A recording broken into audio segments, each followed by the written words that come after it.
안녕하십니까? 같이 기도드리겠습니다.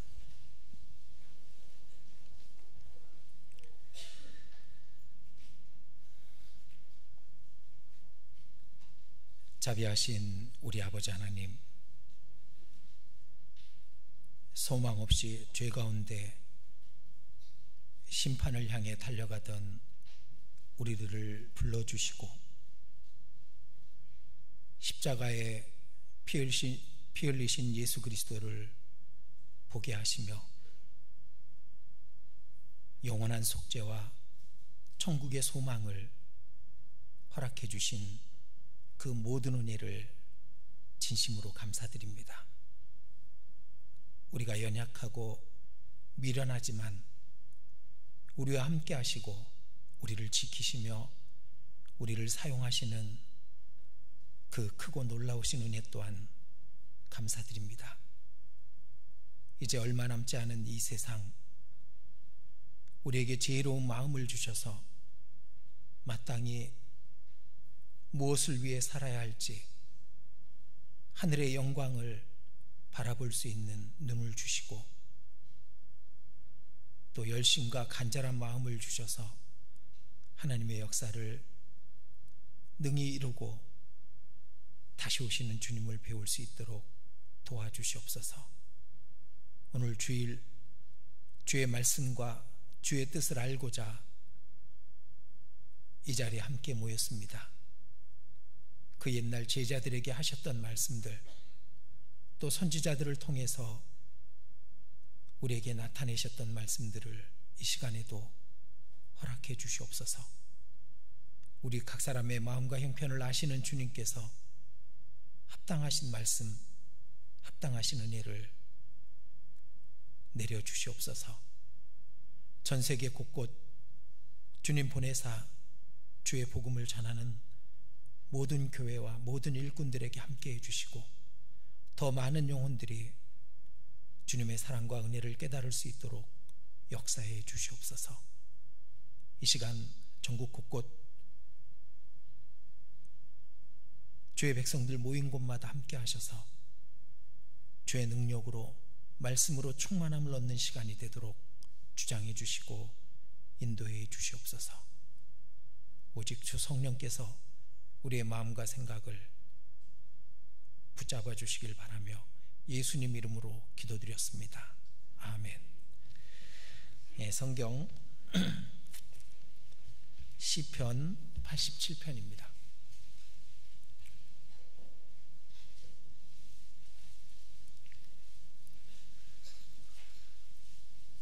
시편 87편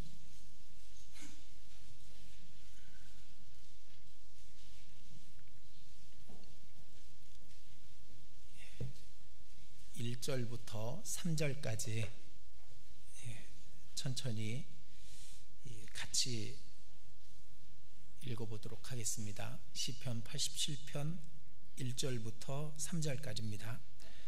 그 기지가 성산에 있으며 여호와께서 야곱의 모든 거처보다 시온의 문들을 사랑하시는도다. 하나님의 성이여 너를 가리켜 영광스럽다 말하는도다. 거기까지. 수양회도 끝났고 곧장 날씨도 선선해지고 그리고 하반기로 접어들게 됩니다. 한 해가 긴 것 같았는데 금방 지나가죠. 이제 아마 대집회 한두 번 남겨놓고 그리고 또 연말이 금방 다가올 겁니다. 그리고 또 내년이 오고 그리고 또 수양회가 오고 그리스도인들의 한 해는 참 단순하죠. 날짜는 별로 기억 못 하시죠? 저는 날짜 기억을 거의 못 하고요. 요일만 기억을 합니다. 그리고 수양회 준비하고 동계수련회 준비하고 또 수양회 준비하고 이렇게 하다 보니까 그냥 몇 년, 몇십 년이 훌쩍 지나가는 것 같습니다. 어쨌든 한 시간 한 시간 우리는 지나 흘려보내고 그리고 다시 돌아올 수 없는 그런 시간들을 보내고 있습니다. 그러다가 어느 날 주님이 오시겠죠. 그래서 이제 하반기를 준비하는 마음, 또 우리의 남은 신앙생활을 다시금 정리해보는 그런 시간을 가졌으면 좋겠습니다. 그래서 오늘 시온의 문들이라는 주제로 말씀을 드리려고 합니다. 그 시온의 문들은 시온산에 세워진 예루살렘 성, 그 예루살렘 성을 두르고 있는 문들이 있는데, 그 문들마다 각기 특색이 있고 또 우리의 신앙을 비추는 그런 모습이기 때문에 그걸 통해서 우리 각자의 신앙의 모습을 정리해 볼 수 있는 그런 그 내용입니다. 그래서 그 시온산의 문들이 10개가 있습니다.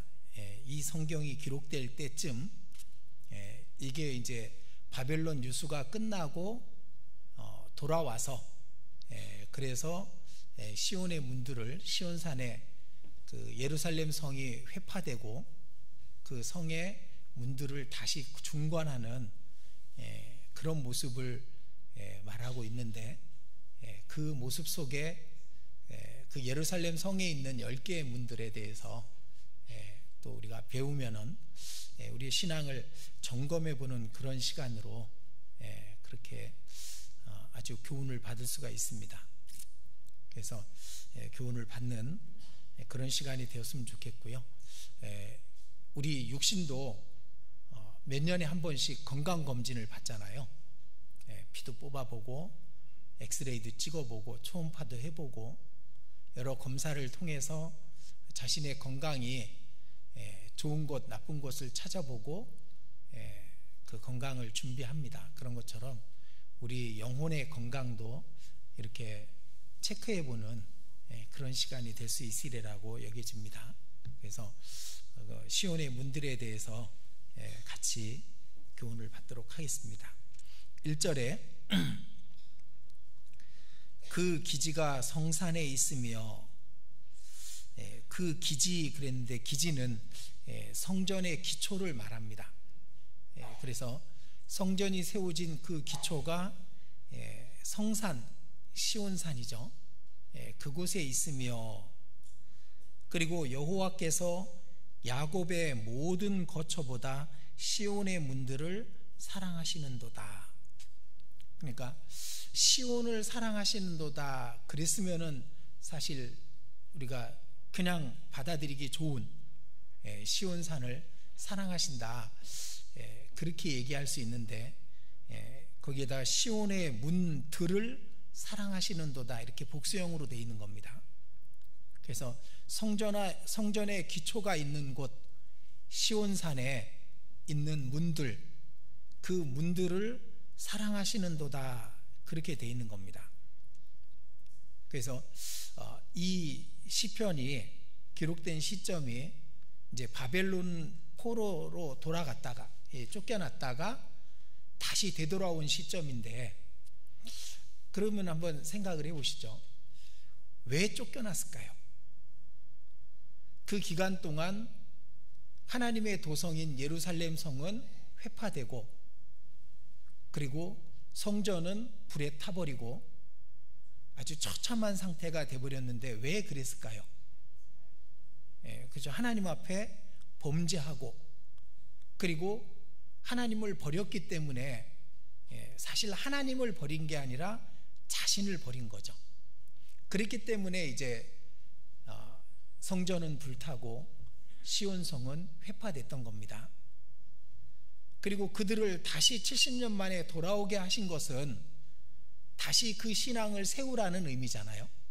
그래서 제일 먼저 한 것이 성전을 건축하는 일입니다. 왜냐하면 그 당시에는 회당이라는 곳이 없었기 때문에 성전에서만 제물을 드릴 수가 있고 하나님을 향해 경배할 수 있었던 겁니다. 그러니까 성전이 없으니까 아무 제사도 하나님께 드릴 수 없었고 자신의 마음속에 있는 하나님을 향한 마음을 표현할 수가 없었던 겁니다. 그래서 성전을 제일 먼저 건축해서 이제 그 성전이 완공이 됩니다. 그런데 성전이 완공된 뒤에 수십 년 동안 예루살렘 성은 불타버리고 회파된 상태로 그대로 있는 겁니다.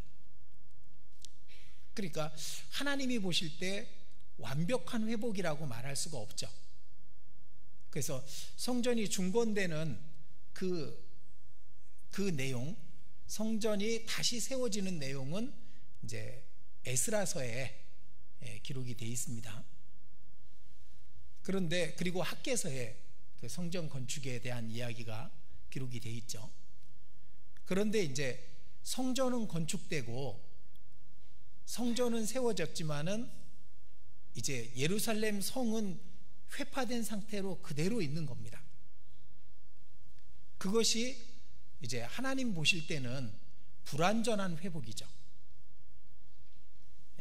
우리 안에 성령께서 계시기 때문에 우리 몸은 성전이 됐습니다. 그런데 그 성전을 지키는 성벽은 우리가 쌓아야 되고 다시 중건해야 되는 겁니다.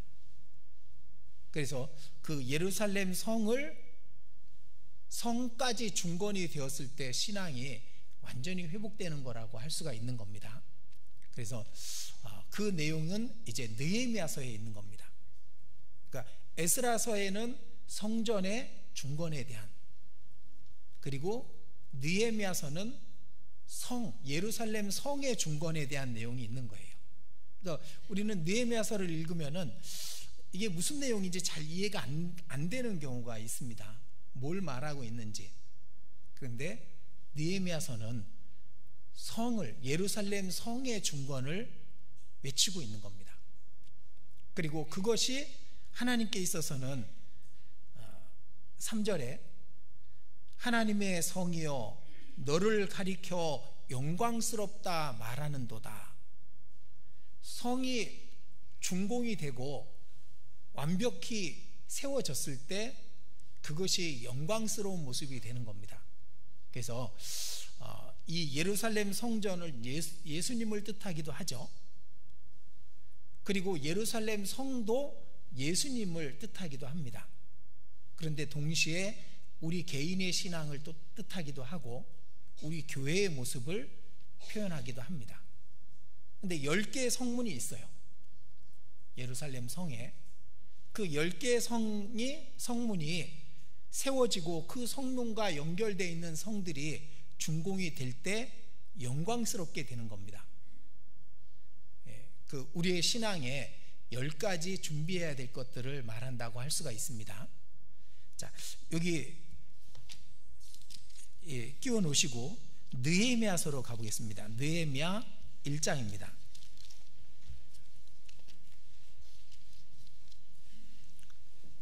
느헤미야 1장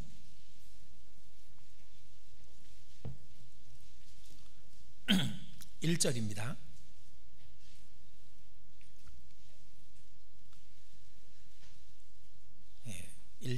1절 하가랴의 아들 느헤미야의 말이라. 아닥사스다 왕 제20년 기슬루월에 내가 수상궁에 있더니. 여기 아닥사스다 왕 제20년 기슬루월은 BC 444년경 정도 됩니다. 그러니까 이걸 보면은 성경을 좀 이해하기가 어려운 부분들이 있고 어떤 분들은 아시는데 잠깐 팁을 말씀드리면은 이게 BC 444년이면은 불과 몇십 년 뒤에 말라기 선지자가 오고 그리고 말라기 선지자로부터 400년 동안은 하나님이 아무 말도 안 하잖아요. 이스라엘 민족의 암흑기가 됩니다. 근데 이 느헤미야서는 그렇게 본다면 구약 성경의 맨 뒷부분에 들어가야 맞는 거죠. 그죠? 이게 구약 성경이 연대기로 기록됐다면은. 그런데 중간에 있단 말이죠. 그러니까 읽을 때 헷갈리죠. 왜냐하면은 이게 이 느헤미야서와 사실은 말라기는 비슷한 연대에 기록된 거예요. 그러니까 그렇다면은 느헤미야서는 말라기 바로 앞에 기록이 돼야 되는 겁니다. 학개, 스가랴 다음에 기록이 돼야 돼요. 근데 왜 이 앞쪽에 기록되어 있냐면은, 포함되어 있냐면은, 구약 성경을 보실 때 이걸 알고 보면 좀 유리하니까 제가 팁을 잠깐 말씀드립니다. 이 구약 성경 39권을 이제 유대 랍비들이 모읍니다. 정경으로. 정경이 있고 외경이 있고 위경이 있습니다. 그러니까 정경은 이 성경으로 인정할 수 있는 그 성경을 말합니다. 경전을. 외경은 인정할 수 없지만 가치는 나름대로 있는 것들. 위경은 위조된 성경, 그러니까 아무 가치가 없는 내용들, 그렇게 돼 있는데, 정경 39권을 모았을 때 이제 이 정경을 또 이제 순서대로 나열을 해야 되잖아요. 근데 순서대로만 나열하기에는 좀 무리가 있는 것이 이 주제가 다른 거예요. 그래서 첫 번째는 한 무더기를 어떻게 놓냐면은 역사서를 모아놓은 겁니다. 한 무더기가 역사서. 그 역사서가 이제 그 창세기부터 에스더까지예요. 그리고 중간에 무더기에다가 뭘 놔두냐면은 시가서를 놓은 겁니다. 시가서가 욥기부터 이제 아가서까지죠. 시로 된 성경을 말합니다. 그리고 그 다음 무더기는 뭐냐면은 이제 그 선지서들, 예언서들을 모아놓은 거예요. 그것은 이사야부터 이제 말라기까지죠. 그러니까 역사서, 시가서, 선지서, 예언서라고 말하는 거죠. 그런데 이 역사서를 쭉 모아 보니까 이제 몇 권입니까 이게? 아마 7권 될 거예요. 17권. 17, 5, 17 이렇게 됩니다. 그러니까 17, 5, 17 빼기 5는 몇일까요? 몇이죠? 12입니다. 그래서 이 세 숫자만 기억하면 돼요. 17, 5, 17인데 또 17은 앞에 17, 뒤에 17은 5와 12로 또 나뉘어요. 그게 뭐냐면은 모세 오경 5권, 그리고 나머지 12권, 그게 역사서입니다. 그래서 그 역사서를 연대순으로 모아놓은 거예요. 역사서만. 그래서 모세 오경이 제일 먼저고 에스더가 제일 나중으로 가는 겁니다. 역사서만. 역사서라는 건 그야말로 유대 역사를, 이스라엘의 역사를 기록해 놓은 겁니다. 그리고 시가서도 5권인데 욥기, 시편, 잠언, 전도서, 아가서죠. 요 5권을 또 연대순으로 나열을 한 거예요. 욥기는 모세가 기록했다고 생각하는 게 중문이거든요. 또는 그 이전 누군가가 기록했다고 말합니다. 그러다 보니까 욥기가 제일 먼저 오고, 시편은 다윗이 주로 기록했고, 모세도 있고, 물론 솔로몬도 있지만, 그 후대 사람도 있지만, 시편은 욥기 다음에, 잠언, 전도서, 아가서는 솔로몬이 기록이니까 그렇게 기록을 한 겁니다. 이제 순서대로. 그리고 선지서가 몇 권이라 그랬어요? 17권입니다. 근데 그건 또 대선지서와 소선지서로 나뉘어요. 대선지서 5권, 소선지서 12권. 그럼 대선지서를 또 연대순으로 나눕니다. 그래서 이사야가 제일 먼저고, 그 다음에 다니엘이 제일 마지막이 됩니다. 이사야, 예레미야, 에가, 에스겔, 다니엘. 5권, 그게 순서대로입니다. 그리고 소선지서는 또 연대순으로 12권을 나열한 거예요. 호세아는 이사야보다 앞선 세대 사람입니다. 그러다 보니까 원래 이사야 앞에 있어야 되죠. 선지서들 순서대로라면은. 그런데 다니엘 뒤로 간 것은 소선지서 12권 중에 제일 먼저니까. 그래서 호세아부터 말라기까지. 그렇게 되다 보니까 지금 우리가 보는 느헤미야서는 역사서로 볼 때는 맨 뒷부분이지만은 선지서로 볼 때는 말라기 바로 앞에 가야 되는 거예요. 근데 그렇게 순서가 되어 있는 겁니다.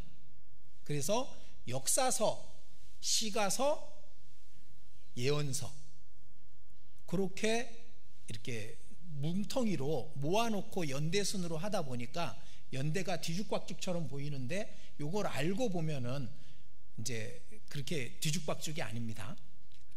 그래서 이제 이 느헤미야서는 말라기 시대 바로 앞에 있었던 사건입니다. 말라기에, 그러니까 구약 시대 끝부분에 있었던 사건이죠. 그럼 말라기는 또 대단히 중요하죠. 왜 말라기서를 읽어보면은 하나님이 이스라엘과 단절했는지 그게 나오는 거예요.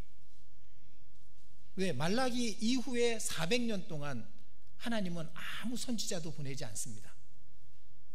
끊어버리시죠. 그럼 왜 끊었을까? 그 내용이 이제 말라기서에 나오는 거예요. 거짓된 예물들, 그죠? 제발 누가 이 문 좀 막았으면 좋겠다. 성전을 다시 돌아와 가지고 성전에서 제물을 드리기는 하지만은 총독도 받지 않을 제물을 주고 드리잖아요. 껍데기 신앙, 그죠? 그래서 하나님이 끊으신 겁니다. 그래서 말라기서를 잘 읽어보면은 하나님이 끊는 이유가 나와요. 왜 끊으셨는지. 그러면은 이제 말라기서를 읽으면서 우리는 우리 자신을 돌아봐야죠.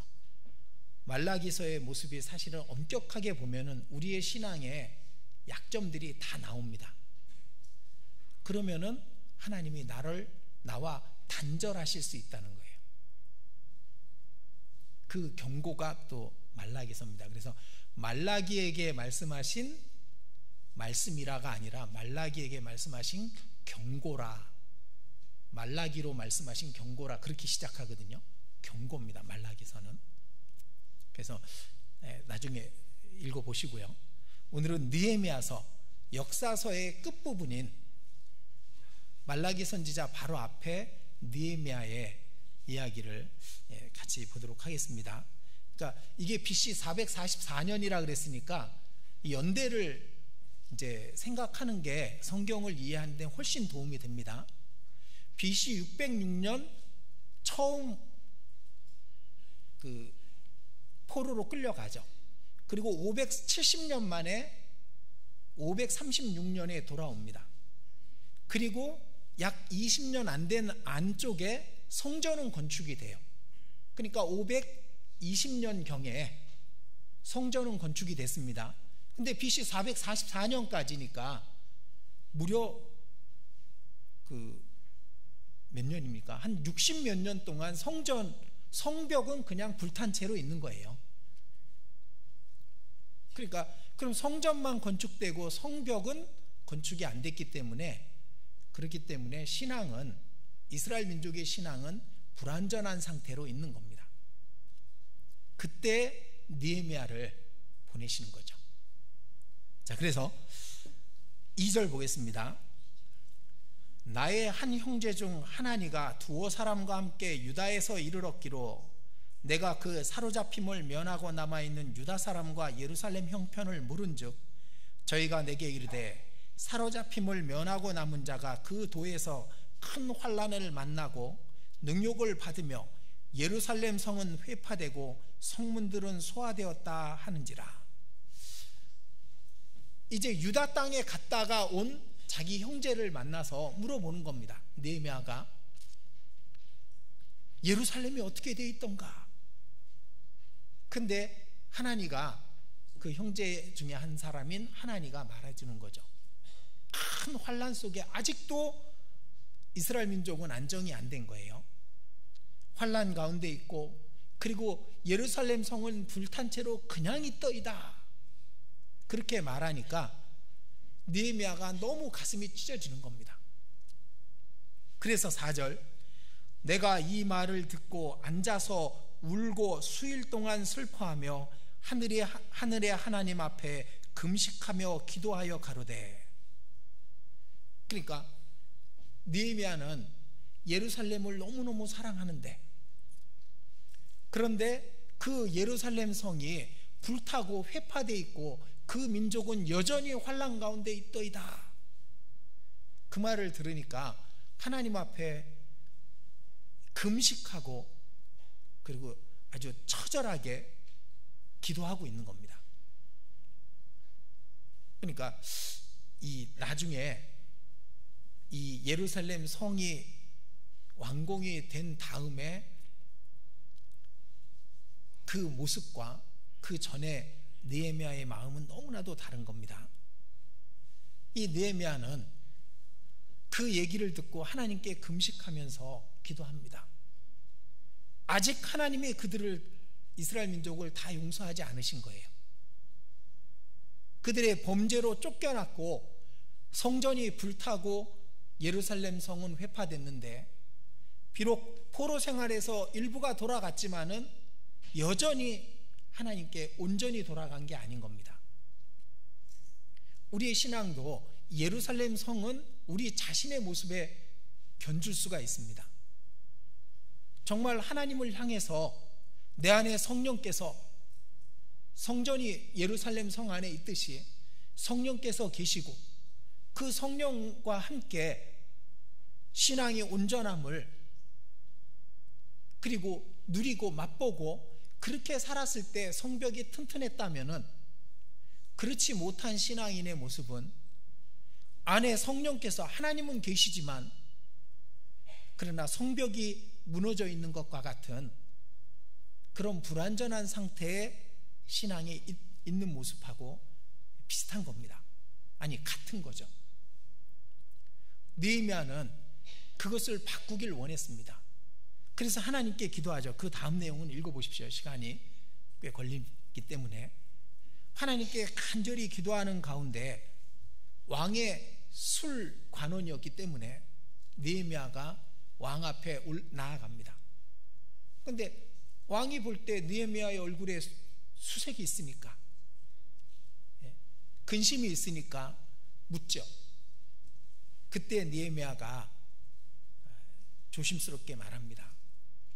내 민족의 성이 불탔고 그리고 그 성이 회파됐다는 것을 듣고 내 마음이 너무나도 슬프고 괴롭다고. 그러자 왕이, 내가 네게 어떻게 해줘야 되겠느냐. 여기 왕이 크세르크세스입니다. 크세르크세스, 이 좀 미련한 왕이죠. 이 아테네를 치다가, 그리스를 치다가 국력을 낭비했던 왕입니다. 어쨌든 그래서 느헤미야가 왕에게 부탁을 하죠. 내 민족의 성을 중건하게 해주십시오. 그래서 왕의 은혜를 받고 돌아갑니다. 예루살렘 성에 총독이 돼서, 그리고 총독으로 돌아가서 이제 밤에 몰래 예루살렘 성의 상태를 쭉 본 겁니다. 그리고 2장 12절입니다.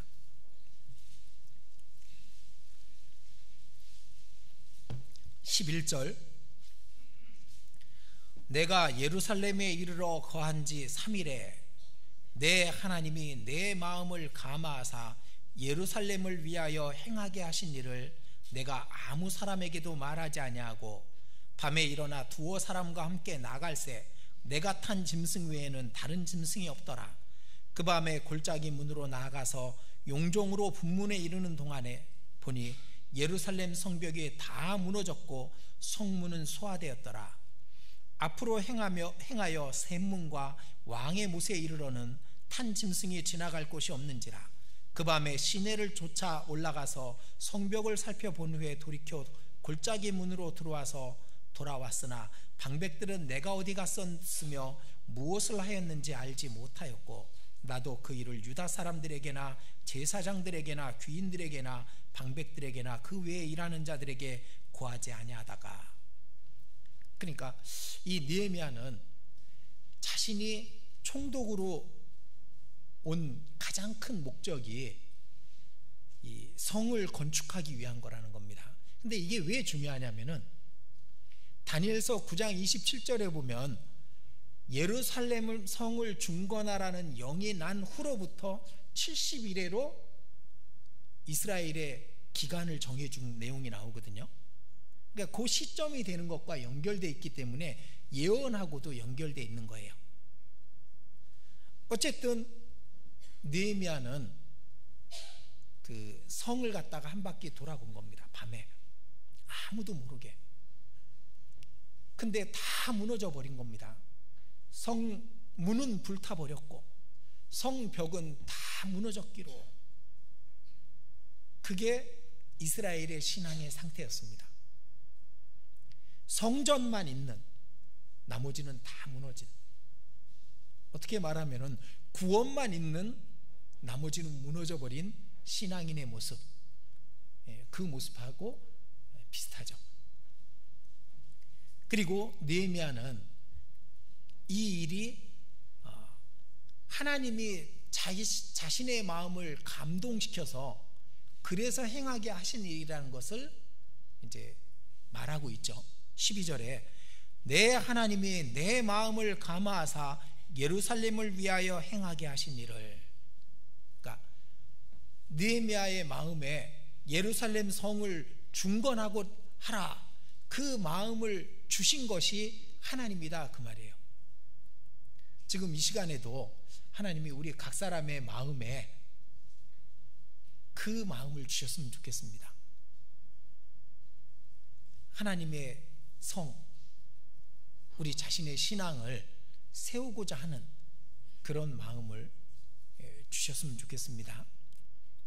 느헤미야는 그것을 알았기 때문에 이제 그 작업을 시작합니다. 그 내용이 이제 느헤미야서 전체의 내용입니다.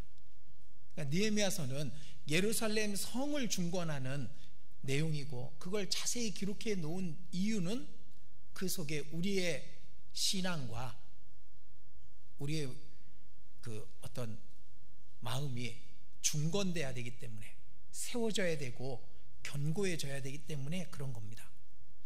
성이 무너졌다는 것은 얼마든지 침입해 들어올 수 있다는 거죠. 방어가 안 되는 겁니다.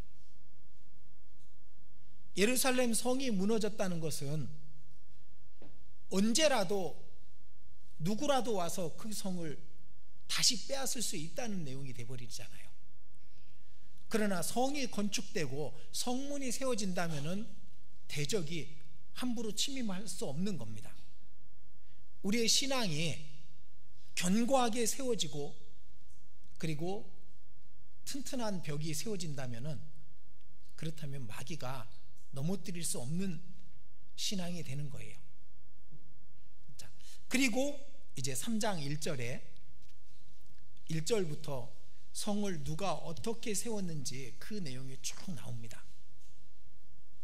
자, 1절에 보시면은 때 대제사장 엘리야십이 그 형제 제사장들과 함께 일어나 양문을 건축하여, 첫 번째는 양문입니다.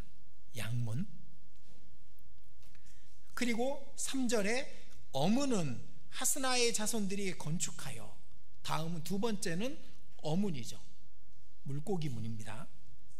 그리고 세 번째는 6절에 있습니다. 6절 옛문은 바세의 아들 요야다와, 그러니까 그 다음 세 번째 문은 옛문이에요. 그리고 13절에 골짜기 문은 이제 옛문 다음이 골짜기 문입니다. 그리고 14절에 분문은 똥분자입니다. 분문은 베타게렘 지방을 다스리는 레갑의 아들 말기야가 중수하여, 그리고 15절에 여섯 번째죠. 15절에 샘문은, 그 다음 샘문이 있고요, 분문 다음에. 그리고 26절에 때 느디님 사람은 오벨에 거하여 동편 수문과 그 다음 샘문 다음에 수문입니다. 그 다음에 28절에 마문은, 마문 위로부터는 그렇게 돼 있죠. 마문은 이제 그 여덟 번째입니다. 그리고 29절에 그 다음은 임멜의 아들 사독이 자기 집과 마주대한 부분을 중수하였고, 그 다음은 동문지기 스가냐의 아들 스마야가 중수하였고, 동문이 나옵니다. 이게 아홉 번째입니다. 그리고 31절에 그 다음은 금장생 말기야가 한밑관문과 마주대한 부분을 중수하여, 한밑관문, 이것이 10번째 문입니다. 자, 예루살렘 성의 10개의 문, 이게 뭘 말할까? 이렇게 보시면 됩니다. 제 주먹을 보면은 여기까지, 이게 이제 예루살렘 성의 모습이에요. 이렇게. 그래서 이쪽에 양문이 있습니다. 양문. 그리고 양문 옆에 어문이 있습니다. 어문. 그리고 어문 끝에 옛문이 있고, 옛문 밑에 골짜기로 내려가는 골짜기 문이 있고, 골짜기 문 맨 밑에 분문이 있어요. 그러니까 예루살렘 성은 산에 세워졌기 때문에 이렇게 내리막길입니다. 그 분문이 있고, 샘문이 있고, 수문이 있고, 마문이 있고, 동문이 있고, 한밑관문이 있습니다. 이 10개의 문이 세워져야 예루살렘 성은 견고해지는 거고, 적이 침입하고 넘어뜨릴 수가 없는 거예요. 그런 것처럼 우리의 신앙도 이 10가지가 튼튼해야 된다 이겁니다. 이 10개의 문은 예수님을 뜻하기도 해요. 그래서 양문, 어린 양으로 오신 예수님이죠. 그리고 어문, 예수님이 왜 오셨냐면은 사람을 낚으러 오신 거잖아요. 그죠? 그리고 옛문은 약속대로 오신 겁니다. 말씀대로, 구약 성경에 기록한 약속대로 오셨잖아요. 그리고 골짜기 문은 내려가는 곳이기 때문에 겸손하신 예수님, 분문은 찢기처럼 되신 예수님, 그리고 샘문은 성령으로 다시 오시죠. 죽으신 후. 수문은 말씀이신 예수님, 그리고 마문은 전쟁하시는, 동문은 다시 오시는. 동문은 왜 다시 오시느냐면 동문으로 예수님이 들어오셔요. 그 에스겔서에 보면은 동문은 아무도 못 들어오게 해라, 그 말씀이 있습니다. 하나님이 여호와께서 들어오실 문이니까. 그러니까 동문은 다시 오시는 예수님, 한밑관문은 거기가 심판하는, 재판하는 곳이니까 심판주이신 예수님, 그걸 말합니다. 그리고 동시에 우리 자신의 신앙에 10가지 세워져야 되는 신앙의 모습이라고 그렇게 말씀드릴 수가 있습니다. 그래서 첫 번째 문은 양문입니다. 양문은 구원의 문이죠. 양을 그 문으로 데리고 와서 성전에서 잡아서 바칩니다. 양문은, 그러니까 양문은 우리의 구원이 확고하고 확실해야 되는 겁니다. 이 양문이 튼튼하지 않은 사람이 있어요. 물론 구원이 확고하지 않을 수 있다, 이건 말이 안 되죠. 그런데 구원의 신앙이, 그것이 그 사람의 마음을 붙잡고 있지 못한 사람이 있는 거예요. 우리가 구원의 즐거움을 잃어버릴 때 양문이 부서졌다고 할 수 있는 겁니다. 구원의 기쁨과 감사, 그것을 잊고 사는 그리스도인, 자신이 새로운 피조물이라는 것을, 완전히 새로워져야 되는데 그것을 잊고 세상에 젖어서 살고, 예전에 버렸던 것을 다시 주워 담고 살고, 그러고 있다면은 양문이 이제 회파되고 그 성벽, 그 주변의 성벽이 무너져 버린 것이라고 말할 수 있습니다. 그래서 가끔 보면은 저분이 정말 구원을 받았을까, 그런 분들이 있잖아요. 근데 주변에서 보는 사람이 그런 마음 갖는 것보다 자신에게 그게 얼마나 중요한 것이겠어요. 그죠? 보는 사람은 안타까워서 보지만은, 그러나 그 사람은 만약 이 양문이 아예 세워지지 않은 사람이라면은, 구원받지 않았다면 그건 엄청나게 큰 손실이죠. 우리 안에 있으면서, 그죠? 저는 몇십 년이 지났는데도, 교회 안에 계신 지 몇십 년이 지났는데도 저분이 정말 구원을 받았을까, 그런 분들이 있어요. 의심되는 분들이. 바뀌지 않는 겁니다. 소망이 여전히 땅에 있고, 주님을 닮아가는 것이 아니라 여전히 자기 육신대로 사는. 제가 예수님 말씀 중에 집회 때나 상담할 때 꼭 하는 말이 그 마태복음 18장 2절에 있는 말씀입니다. 어린아이를 세우시고 가라사대 너희가 돌이켜 어린아이와 같이 되지 아니하면 결단코 천국에 들어가지 못하리라. 결단코는 절대로죠. 예수님이 절대로 천국에 들어가지 못한다 그랬으면 못 들어가는 거예요. 그분이 천국 열쇠를 갖고 계신 분이니까. 그죠? 근데 어린아이와 같이 되지 아니하면, 그 사람이 세상에 어떤 위치에 있었던지, 어떤 모습으로 살았던지 복음을 깨닫기 위해서는 하나님 앞에 어린아이가 돼야만 됩니다. 그렇지 않으면 절대로 천국에 들어갈 수 없는 거예요. 그런데 어린아이 같이 안 되고도 복음을 알 수는 있어요.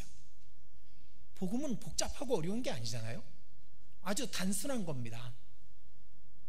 그러다 보니까 머리로는 충분히 이해할 수 있는 것이고, 또 스스로 착각할 수도 있습니다. 그러나 분명한 건 어린아이 같이 되지 않았으면은 절대로 천국에 못 갑니다. 복음을 깨달을 때만큼은 어린아이 같은 마음이었어야 돼요. 하나님 앞에 가장 낮은 위치에서 자신의 부끄러움과 더러움을 하나님 앞에 고백하고 어린아이 같은 마음으로 하나님 앞에 간절히 구했던 사람, 그만이 복음을 깨달을 수 있게 해놓으신 거예요. 그러니까 옛문이 아예 없는 분, 그 양문이, 그 양문 안으로 아예 들어오지 않은 분들도 있을 수 있습니다. 만약 오늘 주님이 이 시간 오신다면은 과연 아무도 남지 않고 우리가 다 올라가냐 이거죠. 혹시 그런 얘기를 들을 때 마음에 불안감이 있다면은 정말 그것만큼은 확고하게 해야 돼. 다른 분들은 양문이 세워지지 않으면은요, 다른 분들은 아무것도 아닌 거잖아요. 제일 중요하고 제일 확고하게 세워야 되는 것은 양문입니다. 이런 분들은 양의 문으로 들어오지 않은 분들입니다. 예수를 너희가 보지 못하나 사랑하는도다. 이제도 보지 못하나 믿고 말할 수 없는 영광스러운 즐거움으로 기뻐하니 믿음의 결국 곧 영혼의 구원을 받음이라. 예수님을 사랑하는 마음이 없다면은 양문으로 들어오지 않은 거예요. 예수님의 사랑이 그 마음에 감사함으로 새겨지지 않았다면은 양문으로 안 들어온 겁니다.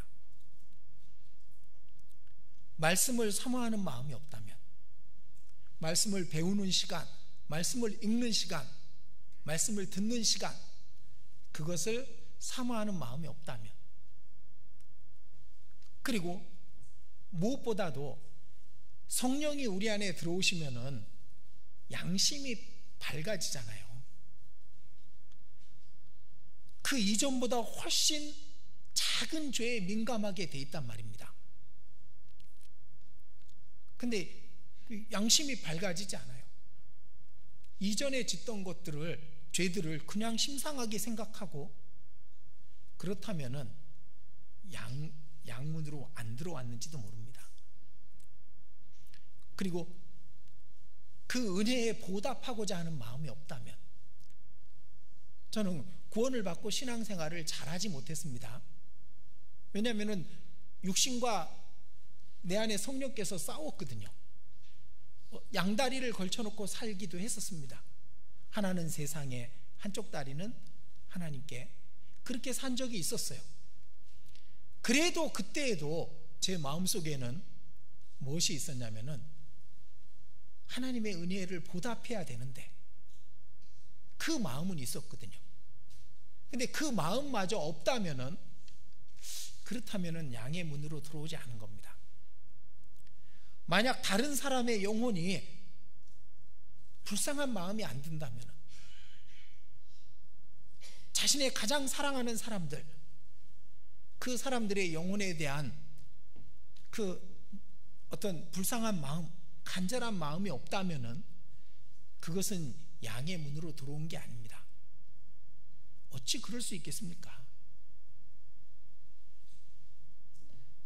세상 사람들이 더 좋고, 물론 형제 자매님들이 부담스러울 수는 있습니다. 왜냐하면은 아직 양쪽 다리를, 양다리를 걸쳐놓거나 그랬다면은 형제 자매님들 만나는 게 부끄럽고 부담스럽죠. 그런데 그냥 세상 사람들이 훨씬 좋은 거예요. 편하고. 그러면 그 동네 사람일 수 있습니다. 성 밖에.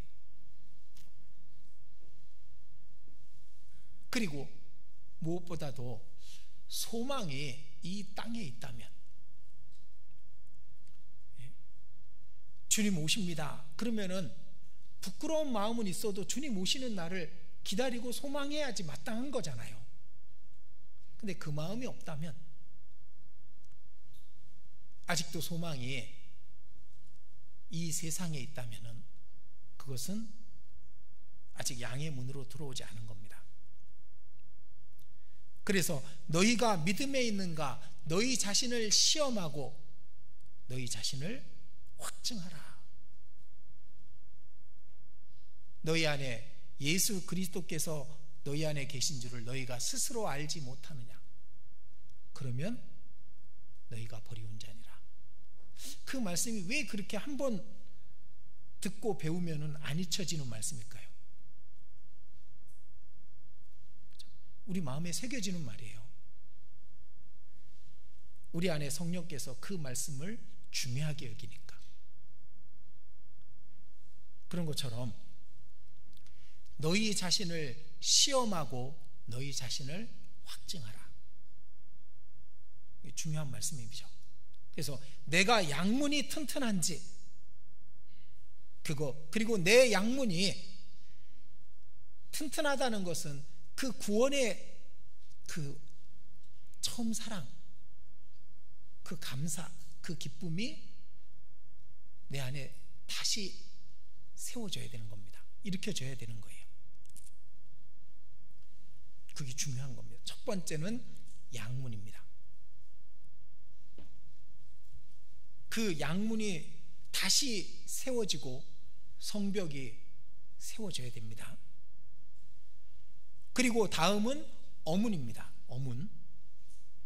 어문은 구원받은 양문으로 들어온 사람들은, 어문은 뭐냐면은 목적입니다. 삶의 목적.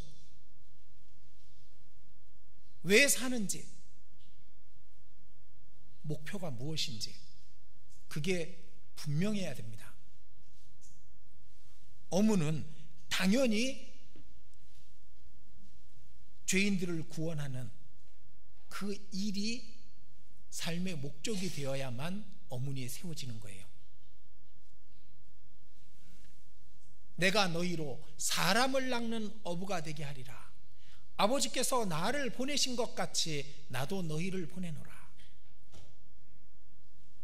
아버지께서 예수님을 왜 보내셨냐면은 죄인을 구원하라고. 그죠? 그리고 나도 너희를 보내노라. 예수님이 우리를 이 땅에 두신 이유, 우리의 환경 속에, 우리 주변의 사람들 속에 두신 이유, 목적, 그 죄인을 구원하라고. 그게 어문이 튼튼한 거예요. 예전에는, 구원받고 예전에는 열심히 전도했는데, 가족들 막 전도하고 싸우고 비디오 테이프 무거운 것 들고 다니면서, 애들 업고 다니면서, 그 비디오 테이프가 뭐라고 그것을 그렇게 보물단지처럼 이사 갈 때 꼭 챙겨갔던, 테이프 늘어지기 전까지, 심지어는 그게 비쌌잖아요, 예전에는. 그러니까 그걸 갖다가 비디오 가게에서 복사를 해서 또 다른 사람에게 전달해 주려고 그랬던 그런 사람이 이제 가족들 웬만큼 다 전도하고, 그리고 났더니 이제 주변 사람들 전도하는 일에 게을러지는 겁니다. 교회에서 직분을 맡고 봉사를 하다 보니까 전도는 이제 새싹들만 하는 거고, 그리고 나는 이제 봉사만 열심히 하는 그런 걸로 생각하고 있다면은 양문이 무너진 겁니다. 삶의 목적이 바뀐 겁니다. 틀렸습니다. 양문은 견고하게 세워져야 되잖아요. 우리는 주님 오시는 그날까지, 주님 오실 때 대집회 마지막 날 오시면 얼마나 좋을까.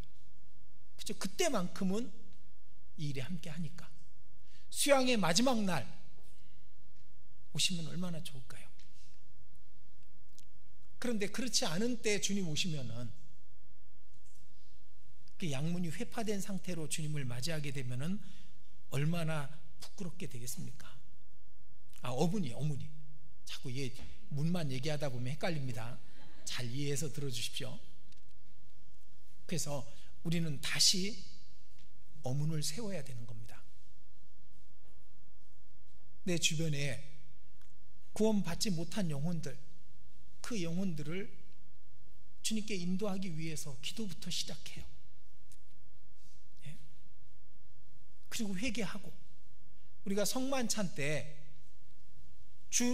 이 떡을 뗄 때, 이 떡을 먹고 이 잔을 마실 때 주의 오실기까지 복음을 전하는 그 다짐을 하고 먹어야 되는 거잖아요. 근데 그 떡과 잔을 먹으면서 복음을 전하고자 하는 이 어문을 다시 세우지 않는다면 그건 틀렸습니다. 옳지 않은 거예요. 그 떡과 잔을 범하는 겁니다. 어문을 세워야 됩니다. 그래서 하나님이 가장 이뻐한 사람이 누구겠습니까? 물론 희생하고 봉사하고 순종하고 열심하고, 근데 그보다 더 귀한, 하나님께 귀한 사람은 영혼을 찾아다니는 사람들, 다른 영혼을 위해서 기도하는 사람들, 그리고 입을 열어 강권하여 데려다가 그 집을 채우고자 하는 사람들, 그들을 가장 이뻐하지 않겠습니까? 그게 당연합니다. 그게 내가 돼야 되지 않겠습니까? 그것이 어문이, 회파된 어문이 세워지고 그 성벽이 중건되는 겁니다. 그리고 그 다음은 옛문입니다. 옛문은 그 옛문 앞에 광장에서 장로들이 모여서 의논하고 어떤 일을 결정했던 겁니다. 옛문은 그 열조의 신앙에서 벗어나지 않는 거예요. 저는 요즘 시대가 너무나도 빨리 변하죠. 그래서 세상 사람들은 말씀을 들어도 구원을 잘 안 받아요. 그런 세상이 되어버렸습니다. 게다가 그리스도인들조차도 적당히 세상과 타협하는 세상, 그게 우리 시대가 되어버린 겁니다. 주님께서 인자가 이 땅에 임할 때 믿음을 보겠느냐, 그 말씀을 읽을 때 양심에 갇히게 되지 않습니까? 왜? 누가복음 18장 8절의 그 말씀은 그리스도인들에게 하신 말씀이에요. 인자가 이 땅에 임할 때 구원받을 사람을 보겠느냐가 아니라 구원받은 사람의 올바른 믿음을, 하나님을 의지하고 간청하고 구하는 믿음을 보겠느냐, 그 말입니다. 자세히 읽어보십시오. 근데 그리스도인들도 많이 그렇게 돼버렸습니다. 세상에 젖었죠. 저희 광주교회가 1차 수양회를 합니다. 수양회를 금, 토, 일, 월. 얼마나 좋습니까? 휴가 하루도 안 써도 돼. 그죠? 금, 토, 일, 월. 금요일 저녁에 좀 늦게 왔다가 토요일, 일요일, 주일 복음까지 말씀 듣고 주일 저녁에 밤에 집에 내려가면 월요일 출근하고. 그럼 학예 때 쓸 휴가는 어떻게 해요? 그거는 이제 여행 가는 데 쓰고. 많은 분들이 그렇게 합니다. 그래서 일요일 저녁 되면은 수양회장이 한산해요. 이게 옳을까? 그죠? 이전에 옛날이 오늘보다 나음이 어쩌미뇨, 그것이 지혜가 아니리라, 그런 말씀은 있지만 이전의 신앙에서 벗어나고 있는 것은 옳은 게 아닙니다. 지금은 3박 4일이지만 예전에는 5박 6일이었습니다. 월요일날 시작해서 토요일날 끝나는 거예요. 그거 경험 못 해보신 분들도 계실 거예요. 일주일 내내 수양회장에서 선풍기 몇 개 달아놓은 그곳에서 복음을 위해서 애썼던 그리스도인들이 이젠 3박 4일 그 시간도 희생하길 싫어해요. 이 옛문에서 벗어난 겁니다. 요즘 세상이 좋아져서 페미니즘, 남녀 평등, 그러다 보니까 성경은 평등이 아닌 건 아니에요. 성경의 평등은 천국에서예요. 여자도 남자도 장가가고 시집가는 거 없잖아요. 이 땅에선 역할을 나눠준 거잖아요. 그런데 이제는 자매가 형제를 주장하는 세상이 돼버린 거예요. 옳지 않습니다. 옛문이 부서지는 거예요. 성경에 그렇게 안 돼 있는데요. 여자는 교회에서 잠잠하라, 성경에 써 있잖아요. 이게 영원하신 하나님 말씀이라면은 그 말씀을 지키는 게 올바른 교회인 거예요. 근데 요즘 세상이 그렇다 보니까, 물론 이전에 잘못된 남자들이 있었습니다.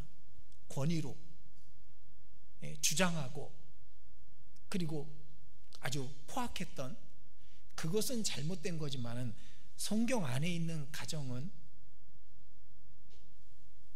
가정의 질서가 있는 거예요.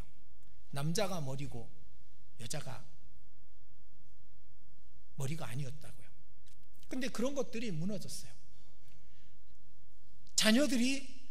자녀를 교육하는 목적이 뭐냐? 요즘 세상은 자녀를 아예 안 낳아버리죠. 안 낳아버립니다. 하나만 낳아보셔요. 하나 낳으면은 그 아이가 이 보물덩어리가 돼요. 자녀가 우상이 돼버릴 수 있어요. 너무 귀하니까. 그렇게 돼버렸다니까요. 자녀를 양육하는 목적이 좋은 신앙인을 만들어서 하나님 앞에서 영원한 상급을 받게 하는 것이, 그게 옛날 올바른 신앙이었거든요. 근데 지금은 하늘에서 상은 뭐 받으면 좋고, 이 땅에서 공부 잘해서 좋은 대학 가서 좋은 직장 갖고 편안하게 잘 살고 봉사하면서 그렇게 살게 하는 게 자녀를 양육하는 목적이 되어버린 거예요. 자녀의 혼처를 생각할 때도 직장 좋고 뭐 좋고 그런 걸로. 틀렸습니다. 우리는 옛문은 다시 세워져야 됩니다. 성경에 있는 신앙이 옛문이에요. 옛날 그리스도인들이 갔던 길. 지금은 고난을 회피합니다. 회피할 수 있어요. 내가 안 하면 되니까, 입을 안 열면 되고 내가 편안한 삶을 살면 되니까. 그러나 고난이 피해가면 영광도 피해갑니다. 우리 아이들에게 고난을 허락하는 것은 그걸 단련시켜서 하나님 앞에 영광을 얻게 하기 위한 것인데, 고난마저도 부모님들이 다 막아주면 올바른 교육이 아닙니다. 신앙은 영원하신 말씀 속에 있는 대로 해야 그 옛문이 튼튼해지는 거잖아요. 예레미야 8장.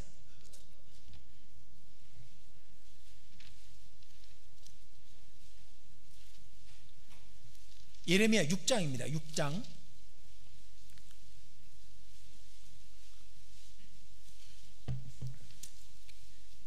16절입니다. 여호와께서 이같이 말씀하시되 너희는 길에 서서 보며 옛적 길 곧 선한 길이 어디인지 알아보고 그리로 행하라. 너희 심령이 평강을 얻으리라 하나 그들의 대답이 우리는 그리로 행치 않겠노라 하였으며 내가 또 너희 위에 파수꾼을 세웠으니 나팔 소리를 들으라 하나 그들의 대답이 우리는 듣지 않겠노라 하였도다. 옛적 길 곧 선한 길, 옛문, 성경에 있는 그 신앙을 말합니다. 말씀에서 벗어나지 않아야 돼요. 예.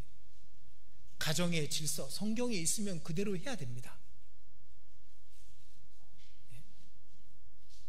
그리고 처음 신앙, 처음 주님을 만났을 때 그때 그 순수함, 그거 회복해야 되는 거예요. 우리가 시작할 때 확실한 것을 끝까지 견고히 잡으면 그리스도와 함께 참여한 자가 되리라. 시작할 때 확실했던 것들, 교제 중심, 교회 중심, 하나님 중심, 형제 자매 중심, 그것이 올바른 신앙이고 그것은 반드시 지켜져야 되는 겁니다. 이 옛문이 부서진 사람들이 많이 있습니다. 우리가요, 어디에서나 떳떳하게 우리 말씀을 얘기할 수 있는 것은 우리의 믿음이 성경에 있는 그대로니까. 그죠? 우리는 떳떳하게 얘기할 수 있어요. 우리가 성경 외에 다른 것을 얘기하는 것이 있느냐고. 없습니다. 오직 그리스도의 피, 오직 복음, 완전한 사랑, 영원한 속죄, 성경에 있는 겁니다. 그렇기 때문에 틀림이 없는 거잖아요. 그런데요, 마귀는 이 옛문을 부서뜨리고 침공하고 무너뜨리는 것이 마귀의 목적이에요. 그래서요, 1800년대 19세기에 미국의 복음이 흥왕했죠. 예. 그 D.L. 무디, 또 뭐예요? 많은 그 전도자들이 나와서 미국의 복음이 막 흥왕해진 게 19세기예요. 근데 그때 제일 많이 나온 게 또 이단들이에요. 아세요? 안식교, 여호와의 증인, 몰몬교 다 그때 나왔어. 18세기 중반에. 왜? 복음을 방해하려고. 예? 우리나라도 우리가 복음을 전하고 지경을 넘어서 복음을 전하는 그 일에 마귀가 그냥 있으면은 마귀가 없는 거예요. 마귀가 없으면 하나님도 안 계신 거랑 같은 거예요. 왜? 하나님이 마귀를 놔뒀거든. 그러니까 뭔 천지, 새 천지인지 뭔 천지인지, 그죠? 당연히 있는 거예요. 예, 이름은 참 잘죠. 하나님의 교회. 가짜들이죠.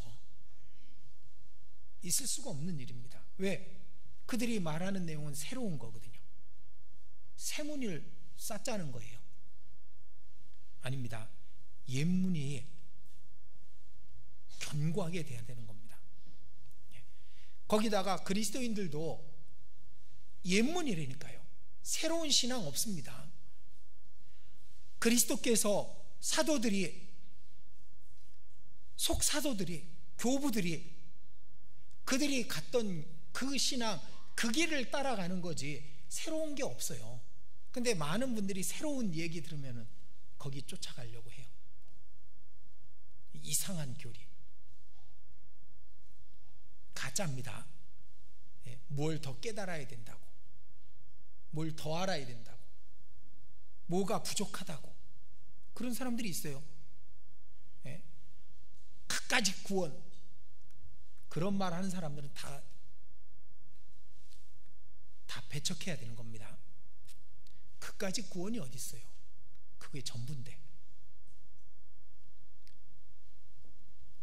옛문은 우리의 그 신앙, 주님이 가셨던 성경에 처음부터 있던 그 신앙이 견고해지는 거예요. 세상 것들이 와서 그것을 무너뜨리지 않게 해야 되고, 잘못된 교리가 와서 그러면 안 되는 거예요. 저는 솔직히 요즘 세상 보면 이런 생각이 들어요. 우리도 여자들 이거 뭐라 그러죠? 히잡을 써야 될까? 얼마나 더럽습니까, 세상이. 왜냐하면은 그 눈에 보이는 것 때문에 유혹을 받아서 죄를 짓고 나쁜 짓을 해버려요.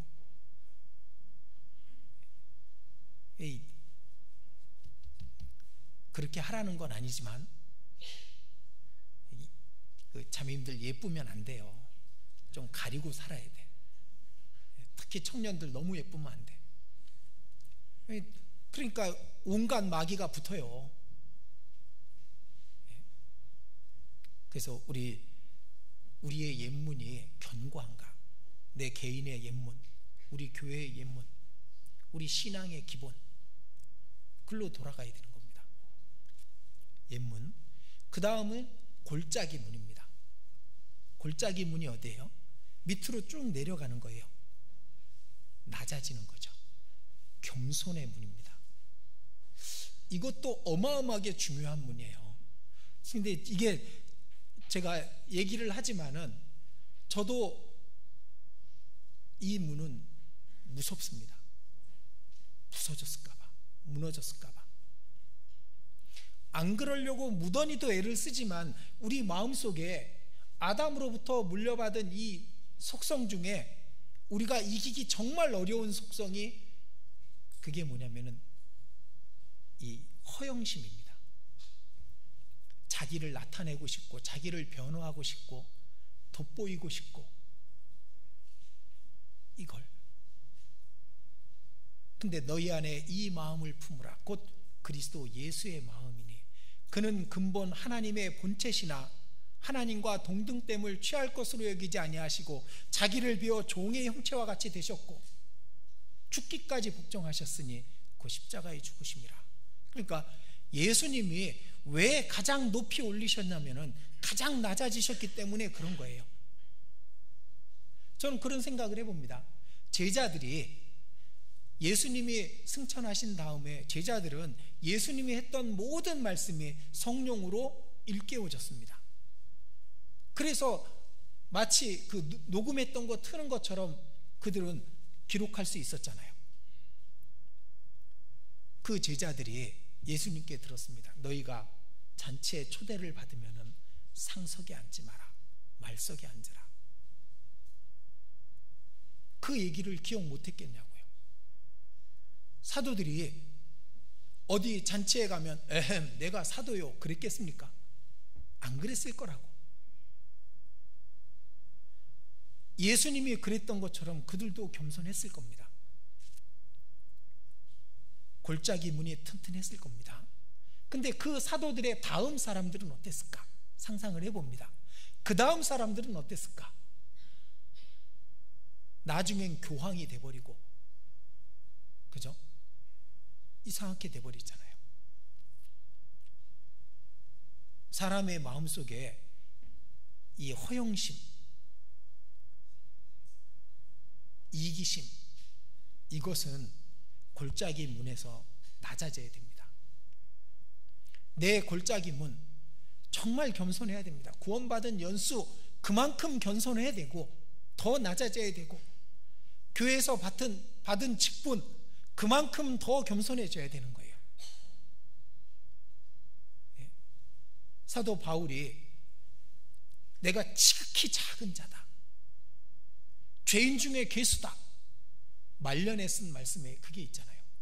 처음엔 사도 중에 작은 자, 모든 성도 중에 작은 자, 죄인 중에 괴수, 점점 더 낮아졌잖아요.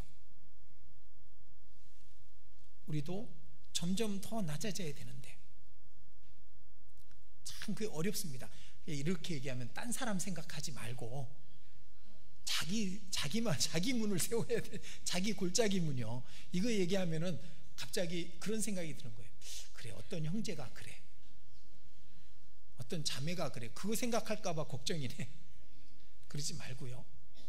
내 골짜기 문. 그분은, 상대방은 자기가 세워야지 내가 세워줄 수 없다니까요.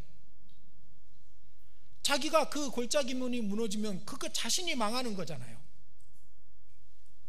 근데 나는 남 보는 게 아니라 내 자신을 봐야죠. 골짜기 문은 세워줘야 됩니다. 마귀를 정죄한 그 정죄에 빠질까 염려하라. 마귀를 정죄한 정죄가 높아짐이죠. 교만이었습니다. 예수님이 제자들에게 본을 보여주시려고 직접 발을 닦아줬잖아요. 내가 너희에게 본을 보이려 행하였노라. 그걸 봤던 제자들이 그렇게 살았겠지 않겠습니까? 이 골짜기 문이 무너진 사람들은 망하는 겁니다. 그래서 골짜기 문을 세워야 됩니다. 그 다음에 분문입니다. 분문은 똥분자입니다. 예루살렘 성의 모든 오물을 글로 끌고 와서 버리는 겁니다. 물론 예수님은 찢기같이, 만물의 찢기같이 되셨어요. 그리고 사도들 또한 그렇게 됐습니다. 그건 고난이기도 하지만은 동시에 우리 마음속에 더러운 것들, 그것들 버리는 곳이기도 합니다. 내 분문은 튼튼한가? 버렸던 거 다시 주워 담지 않았던가? 예전에는 TV 하나 보는 것도 양심에 걸렸어요. 연속극 보는 거, 그것 때문에 얼마나 양심이 괴로웠습니까? 스포츠 아니면 극장 가는 거, 그거 하나도 너무나도 양심에 걸렸는데, 그래서 그거 안 하려고 무슨 성직 뭐라 그래, 수도사처럼 그렇게 살았던 사람이 하나 둘씩 다 하는데 뭐 어때? 남들도 다 하는데. 그러면서 용납하고 다시 주워든 것이 없는가? 분문은 무너져 버린 겁니다. 분문은 고난을 말하기도 하고 우리 자신의 것을 버리는 곳도 되는 겁니다. 분문을 세워야 됩니다. 주님이 가신 그 길로 가는 겁니다. 그래서 이 고난을 싫어하는 것은, 그것은 이제 자신에게 손해잖아요. 고난 안 받을 수 있습니다. 그리스도인답게 안 살면 고난 안 옵니다. 직장에서나 어디에서나 그리스도인임을 드러내고 그리스도인임을 나타내고 그리스도를 전할 때 고난이 없으면 그거는 말이 안 되는 겁니다. 고난이 없는 건 왜냐하면 그리스도인임을 드러내지 않거든요. 그리스도인답게 말하지 않고 그리스도인답게 살지 않거든. 그리스도를 증거하지 않거든요. 그러니까 고난이 없는 거예요.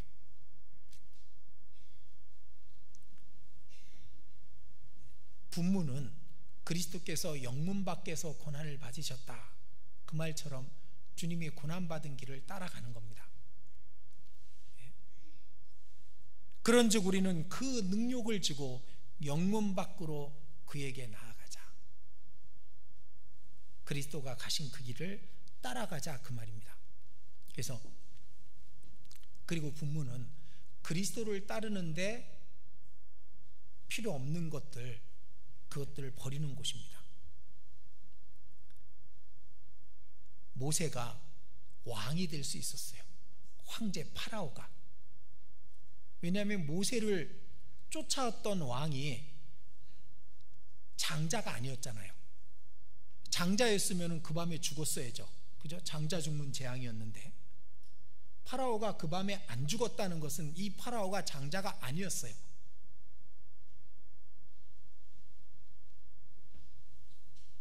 이 에집트에 전해져 오는 내용에 보면은 모세가 장자가 없었기 때문에 왕이 될 수도, 파라오가 될 수도 있는 유능했다는 뜻입니다. 근데 그걸 버렸어요. 바로의 공주의 아들이라 칭함을 거절하고 버렸잖아요. 하나님의 백성과 함께 고난받는 것을 애굽의 모든 보화보다 더 좋아하고, 분문이 튼튼했기 때문에 그랬던 겁니다. 주님과 주님의 제자들이 그 분문이 튼튼했습니다. 우리도 그 분문을 세워야 되는 겁니다. 버리는 것은 절대로 버리는 게 아니에요. 바꾸는 거죠. 우리가 버린 것은 버려지는 게 아닙니다. 하늘의 영광과 상급으로 바뀌어지는 거예요. 그러니까 당연히 버려야죠. 그 다음은 샘문입니다. 샘문. 주님이 고난받고 죽으시고 성령으로 오셨잖아요. 샘은 성령을 말합니다. 그죠? 요한복음 7장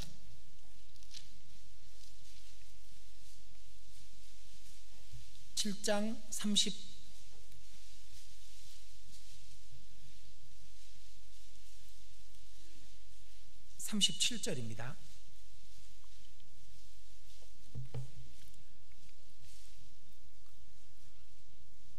요한복음 7장 37절. 명절 끝날 곧 큰 날에 예수께서 서서 외쳐 가라사대 누구든지 목마르거든 내게로 와서 마시라. 나를 믿는 자는 성경의 이름과 같이 그 배에서 생수의 강이 흘러나리라 하시니 이는 그를 믿는 자에 받을 성령을 가리켜 말씀하신 것이라. 예수께서 아직 영광을 받지 못하신 거로 성령이 아직 저희에게 계시지 아니하시더라. 그러니까 생수의 강이 흘러나리라. 성령께서 생수가 돼서 계속 공급해 주시는 거죠. 샘물입니다. 샘물은 물을 가둬두는 곳이 아니라 물이 나오는 곳입니다. 성령의 뜻에 순종하고 성령과 함께하고, 성령께서 우리에게 말씀하셔요. 예를 들어서 그 시장에 간다. 어떤 자매님이 그러더라고요. 시장에 가기 전에 기도하고 간대요. 제가 쓸데없는 거 사지 않게 해주세요. 살 때 그러고 가면은 다시 한번 생각해 보게 되죠. 이게 필요한지 불필요한지. 그러면 알게 돼요. 거의 모든 답은 우리 안에 있습니다. 신앙생활에. 왜? 우리 안에 성령이 계시니까. 그리고 성령의 뜻이 나타나면 그걸 따르면은 성령께서 기뻐하셔요. 그리고 성령께서 더 나를 주장하셔요. 근데 성령의 뜻인 걸 알면서 그걸 눌러버리면은 그럼 성령께서 일하시질 못해요. 그러니까 샘문이 튼튼하다, 그것은 성령이 기뻐하시는 것, 그것을 하는 겁니다. 말씀 듣는 거, 교제 가는 거, 그것이 우선이 되는 거, 성령께서 기뻐하시잖아요. 성령의 뜻에 순종하는 거, 성령과 함께 하는 것, 동행하는 것, 그것이 샘문이 튼튼한 겁니다. 그리고 수문이죠. 수문은 말씀을 말합니다. 말씀이 전파되고 말씀이 우리 안에 더 커지는 거죠. 자, 성경 느헤미야 8장. 느헤미야 8장입니다.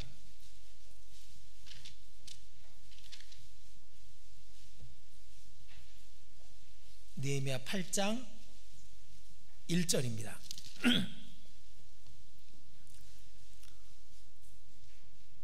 이스라엘 자손이 그 본성에 거하였더니 7월에 이르러는 모든 백성이 일제히 수문 앞 광장에 모여 학사 에스라에게 여호와께서 이스라엘에게 명하신 모세 율법책을 가지고 오기를 청하매 7월 1일에 제사장 에스라가 율법책을 가지고 남자 여자 무릇 알아들을 만한 회중 앞에 이르러 수문 앞 광장에서 새벽부터 오전까지 남자 여자 무릇 알아들을 만한 자의 앞에서 읽음에 뭇 백성이 그 율법책에 귀를 기울였는데 수문 앞 광장에서, 그러니까 수문은 말씀이 선포되던 곳이에요. 그러니까 수문은 말씀이 세워지는 겁니다. 우리가 말씀을 들을 때 물론 사람이 말을 하고 있습니다. 그러나 사람의 말로 듣는다면 그런 수문이 무너진 거예요. 말씀 듣고 어떤 분은 뒤쪽에 앉아서, 오해하지 마십시오, 오늘 저 목사는 말 잘하네, 점수로 평가를 하는 사람들도 있어요. 사도 12사도가 있었는데 12사도가 다 말을 잘했을까요? 물론 그랬을 수도 있죠. 성령께서 은사로 주셨을 수도 있어요. 아니면 사도 말고 그 다음 누구라도 떠듬떠듬 말했을 수도 있습니다. 아니면 조리 있게 말 못할 수도 있어요. 그러나 교회 앞에서 말씀을 전하는 것은, 그것은 말씀을 전하는 자를 하나님이 쓰시는 겁니다. 수문 앞 광장에서. 자,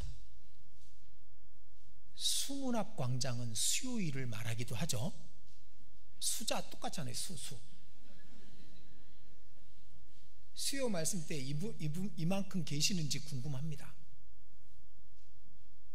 수문 앞 광장에 안 나오는 사람은 그 말씀을 못 들어요. 그 말씀을 못 들으면 순종하지 못해요. 수문이 무너진 겁니다. 수문 앞 광장은 우리가 항상 시간 날 때마다, 아니 시간을 내서 가서 들어야죠. 안 들으면 어떻게 되겠어요? 누구 손해예요? 자기 손해지. 예전에 우리 말씀을 얼마나 귀하게 여겼습니까? 카세트 테이프, 이사 갈 때 그 몇 박스씩 되는 거 갖고 다니고 무슨 보물단지처럼 듣고 또 듣고 늘어질 만큼 그랬던 때가 있었는데, 지금은 스마트폰 안에 다 있어. 그 소리통 안에 다 있어. 근데 안 들어요. 있으면 뭐예요? 그건 먹을 수 없는 떡인데. 수문이 튼튼한 사람이 있습니다. 말씀을 귀하게 여기는 겁니다. 말씀을 듣고, 말씀을 읽고, 말씀을 외우고, 말씀을 사랑하고, 말씀을 가까이 하고, 그게 수문 앞 광장이거든요. 근데 그걸 무너진 사람들이 있어요. 말씀 시간에 솔직히 저희는요, 이 자리에 서면은 다 알아요. 다 안다면 좀 이상하지만은 누가 수문이 무너졌는지 압니다. 왜냐면요, 이게 공감이 돼야 되잖아요. 제가 성경 찾자 그러면 성경 찾아야 되고, 봐야 될 땐 봐야 되는데 어떤 분은 항상 똑같아요. 시선이. 수문이 무너진 겁니다. 수문이 무너지면, 이 10개의 문 중에 하나라도 무너지면 어떻게 돼요? 적이 들어와요. 신앙 그 성 자체를 무너뜨릴 수 있는 겁니다. 수문도 세워야 됩니다. 그리고 그 다음은 마문입니다. 마문은 주님이 오실 때 말을 타고, 이 마문, 동문, 한mit가문은 주님의 재림과 관계된 문입니다. 주님의 재림과 주님이 곧 오십니다. 오늘도 그 재림에 대한 말씀을 읽었습니다. 내가 속히 오리라 하시거늘 아멘 주 예수여 오시옵소서. 주님이 오십니다. 말을 타고. 이 마문은 이 전쟁에 나갈 때 마문을 통과해서 말 타고 나갔대요. 또 전쟁하는 문입니다. 이 마지막 때 하나님의 교회는 싸우고 있습니다. 전 세계에서. 하나님이 전쟁터를 늘려주시죠. 그렇죠? 계속 늘어나요. 여기에 보내주십시오. 여기에 보내주십시오. 이곳으로 보내주십시오. 이번에도 알래스카에 몇 명의 형제자매들이 생겼어요. 그리고 자신이 희생해서, 구원받은 지 얼마 안 된 사람이 희생해서 모임 장소를 준비할 테니까 선교사를 보내주십시오. 그 알래스카에 선교사를 보내요. 왜? 마게도냐에서 이리로 건너와서 우리를 도우라. 그래서 보내는 것처럼, 바울이 갔던 것처럼 하나님이 전쟁터를, 그렇게 전쟁터가 많아지면은 그만큼 전쟁이 쉽지 않은 겁니다. 근데 그렇게 하셔요. 왜? 이 전쟁은 이 사람의 영혼을 두고 싸우는 거거든요. 마음도 우리는 튼튼해야 됩니다. 하나님의 전쟁터에 함께 참여해야 돼요. 월남이 왜 망했는지 아시잖아요. 왜 망해요? 외국 군대는 와가지고 열심히 싸워주고 있는데 자국민들은 무기 갖다 팔아먹고 나쁜 짓 하고. 전후방이 공히 한마음 일심동체가 돼야 전쟁에 이기는 겁니다. 후방에서는 계속 무기 만들어 보내주고, 그죠? 전방에서는 그 무기로 죽자살자 싸우고 그래야 겨우 이길까 말까 한 게 전쟁인데, 후방에서는 휴가 가고 해외여행 가고, 예? 그렇게 하고 있다면은 그러면 전방은 힘이 빠지죠. 마문도 튼튼해야 됩니다. 그리고 동문은 주님이 들어오시는 문입니다. 에스겔 43장, 빨리 마무리하도록 하겠습니다. 에스겔 43장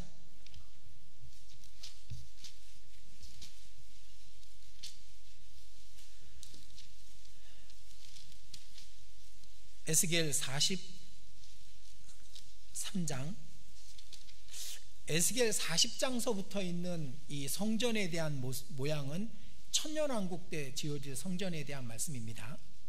43장 1절입니다. 1절, 그 후에 그가 나를 데리고 문에 이르니 곧 동향한 문이라. 이스라엘 하나님의 영광이 동편에서부터 오는데 하나님의 음성이 많은 물소리 같고 땅은 그 영광으로 인하여 빛나니. 그러니까 동편에서부터 오는데. 4절, 여호와의 영광이 동문으로 말미암아 전으로 들어가고. 그래서 44장 1절입니다. 그가 나를 데리고 성소 동향한 바깥문에 돌아오시니 그 문이 닫혔더라. 동문이 닫혀 있습니다. 여호와께서 내게 이르시되 이 문은 닫고 다시 열지 못할지니 아무 사람도 그리로 들어오지 못할 것은 이스라엘 하나님 나 여호와가 그리로 들어왔음이라. 그러므로 닫아둘지니라. 그러니까 동문은 주님이 오실 때 열리는 거예요. 동문이 세워진다는 것은 주님이 오실 걸 준비하고 기다리는 신앙을 말합니다. 주님이 오늘 오셔도 아멘 주 예수여 오시옵소서 부끄럽지 않아야 되는 거예요. 언제 어디 곳에 있어도 주님 그때 오셔도 부끄럽지 않게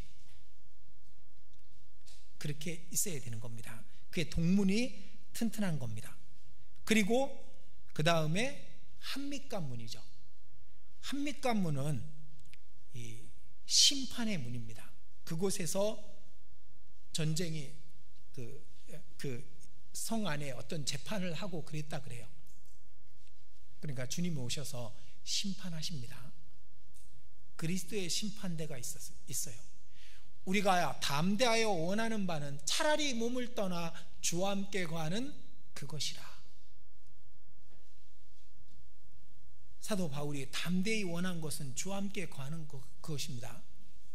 그런즉 우리는 거하든지 떠나든지 주를 기쁘시게 하는 자 되기를 힘쓰노라. 거하든지 떠나든지. 왜? 이는 우리가 다 반드시 그리스도의 심판대 앞에 드러나 각각 선악간에 그 몸으로 행한 것을 따라 받으려 함이라. 그리스도의 심판대가 있습니다. 그러니까 우리는 거하든지 떠나든지 주를 기쁘시게 해야 돼요. 주님 만나면 계산해요. 어떻게 살았는지. 그리고 그 계산할 날이 가까워요. 그걸 준비하며 살아가는 거, 그것이 한밑관문이 튼튼해지는 겁니다. 주님 오셨을 때 이거에 대해서 저도 사실은 그런 생각을 했습니다. 천국에 가는데 뭐 잘 못 살아도 할 수 없지. 잘 살면 좋은데 그게 쉽지 않으니까 다 이해해 주시겠지. 지금 그렇게 생각하지만은 정말 주님 앞에 섰을 때도 그렇게 생각할까요? 이럴 줄 알았으면 더 열심히 살 걸. 이럴 줄 알았으면. 물론 이 말은 들을 귀 있는 자는 들을지어다입니다. 주님 오실 때 분명히 각각 선악간에 그 몸으로 행한 것을 따라 받게 됩니다. 영원한 영광이죠.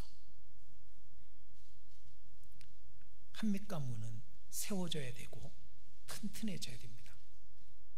양문, 어문, 옛문, 골짜기문, 분문, 샘문, 수문, 동문, 마문, 동문, 한밑관문, 이 10개의 문이 세워져야 되는데 그 느헤미야 3장을 보면요, 동시에 세워집니다. 불과 52일 만에 완벽하게 세웁니다. 빨리 세워져야 되는 거예요. 그리고 그 성이 무너졌으면은 아까 느헤미야가 아주 통곡하면서 금식했던 것처럼 우리 자신도 통곡하고 금식해야 됩니다.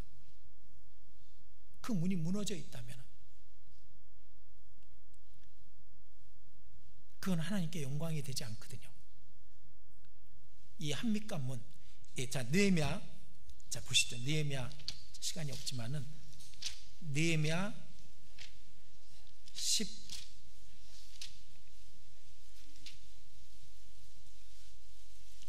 3장, 느헤미야 3장 31절,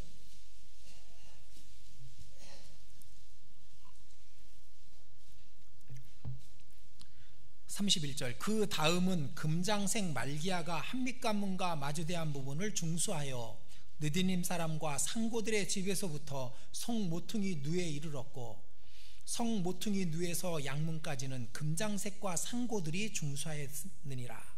그러니까 한밑관문은 상고들이 중수해요. 상고가 상인들, 장사하는 사람들, 그죠? 달란트를 주시면서 장사하라 그러거든요. 그리고 그 장사한 결과물을 갖고 상을 받잖아요. 우리가 주님 오실 때 우리가 어떻게 살았는지 그걸로 계산을 합니다. 그래서 이 10개의 문, 그리고 이것은 우리 교회의 문이기도 해요. 10개의 문은 주님을 말하기도 하고 우리 개인의 신앙도 말하고요, 우리 교회의 모습이기도 합니다. 양문이 튼튼하죠. 우리는 오직 복음, 누가 뭐라 그래도 하나님이 우리 교회를 쓰시는 이유, 변함없이 복음을 위해서 살기 때문에. 우리는 단점이 많고 부족한 게 많습니다. 우리 개개인도. 그런데 주님이 쓰셔요. 왜? 양문이 튼튼하니까, 어문이 튼튼하니까. 그죠? 우리 교회는 옛문도 튼튼하죠.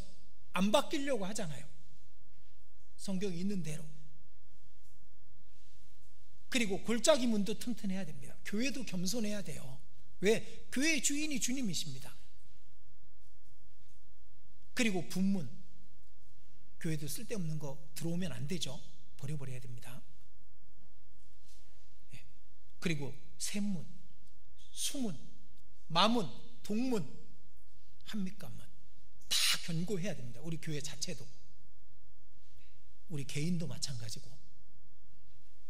그럴 때 아까 시편 87편 3절에 있는 것처럼 하나님의 성이여 너를 가리켜 영광스럽다 말하는도다. 그 성전이 안에 있고 성벽이 10개의 성문이 견고히 둘러있는 그 성을 보시고 한 거예요. 영광스럽다 하는도다. 그 견고한 이 성문을, 성벽을 세우면은 하나님 앞에 분명히 영광스럽다 말하는도다, 그 말을 듣게 될 겁니다. 곧 오십니다. 주님 오실 때 성벽이 무너지고 성문이 소화된 상태로 주님 맞이할 수 없잖아요. 쌓으시고 그리고 세우시길 바랍니다. 같이 기도드리겠습니다.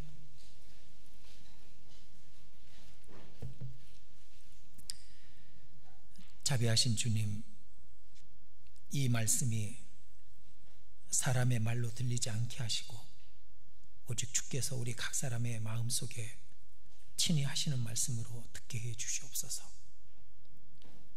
우리 중에 이 문들이 회파된 자가 있다면 다시 세우게 해 주시고 그 성벽을 튼튼히 하여 견고히 주님 앞에까지 나아갈 수 있도록 도와주시옵소서. 우리가 복음을 전하는 그 일에 주님의 능력이 역사해 주시고 우리를 사용해 주시옵소서. 그리고 주님 오셨을 때 잘하였다 착한 종이여라고 칭찬의 말씀을 듣게 해 주시옵소서. 주 예수님 이름으로 기도드렸습니다. 아멘. 찬송가